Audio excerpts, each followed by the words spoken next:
Mia Nic Dáibhéid tá Bliana suide is agus bhainní mise an Siopa Uachtar Mhic Dáibhéid a hÉireann. Obair Virginia le Uachtar vanilla, tamaill sin tá réimse leithin bhlasanna ag láthair ó bhair an Uachtar. Tá slush puppies agus creathan báine, waffles, crepes, na bowlaí asaí a gainis. Tágam sa níos le chuid is móda na háirí tá díol. Tá me gcónaí geirí rudaí ar thuir leis an támar fád.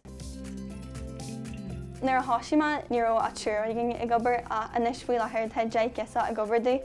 Ní bhíon maithéin agus an ró san éite táimid gan iad is gisaithe hínta iad agus tá siad bra álaí agus bra ábalta an nGaeltacht go leir chomáid. Táimid sitir sa nGaeltacht agus tá nGaeltacht có táhairta agus is rud táhairta a bheith ábalta leir sa bhaid sin na héite agus tuairteoirí a hagann sa Siopa chomáid.